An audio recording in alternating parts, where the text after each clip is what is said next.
Tonight, we have a heart-wrenching story about a woman held against her will and forced to have sex. She even had to meet quotas. Human trafficking is a harsh reality of Baltimore's urban life.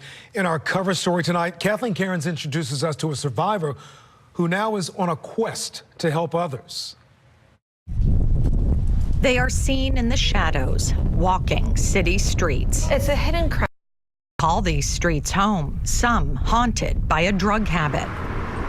Like Moniquika, who says she had nowhere to go until a stranger made her a promise. You come with me, you know, I have somewhere for you to lay down, get washed, I'll buy you clothes, I'll feed you, I'll take care of you.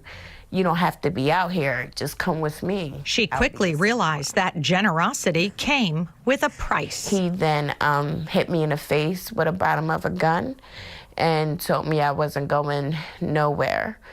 And from that point on, that's when I was being held against my will, and I had to start going to work for him. She was locked inside a home. Neighbors were unaware of the terror on the other side of that door. At first, it was probably about 1, maybe 3 guys a day.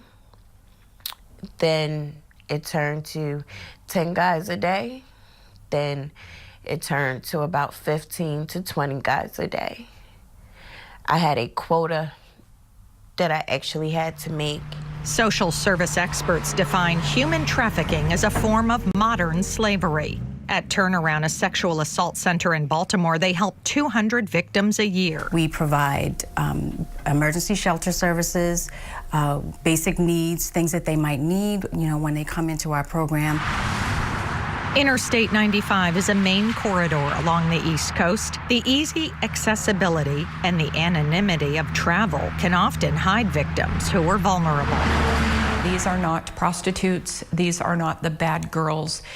These are girls that have had really rough lives since they were children. Jean Allard is the founder of the Samaritan Women, a group that provides residential housing for victims. She says 94% of the human trafficking victims have a history of abuse that goes back to childhood. It makes them easy prey. I think the entitlement that people believe that if they can pay for something, they should be able to have it, and that includes the use of other humans. I tried to run away, and anytime I tried to run away, I would get beat up brutally. For Moniquika, escape was not an option. That was kind of my life cycle of getting abused, having sex with multiple men against my will. Victim advocates say the problem is people are aware. You can find dozens of brothels in Baltimore City alone. It's huge. And if you think about it, stats that we see anecdotally from survivors is that they see between 10 to 30 clients a day. We're talking about a lot of buyers. Now victims advocates are training truck drivers to be aware of potential human trafficking victims.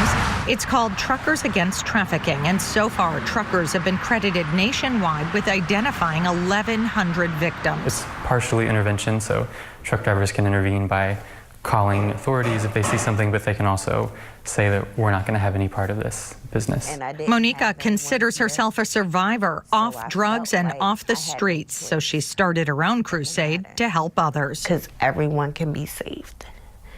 Everyone. I'm living proof. In Baltimore, Kathleen Cairns, Fox 45 News. The National Human Trafficking Hotline is 1-888-373-7888. It provides victims with critical support to get help and stay safe.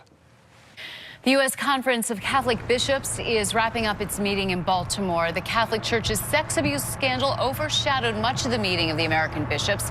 Today, the bishops had scheduled to take a vote on 2 measures taking action against the sexual abuse crisis. But the Vatican directed American bishops not to do that. Whether it's a resolution or a formal vote, the thing to keep our eye on is getting the job done. Not give a specific reason for the directive, but there is a global meeting of the bishops scheduled in February at the Vatican. A hate crime incident has bubbled to the surface, this time at Goucher College.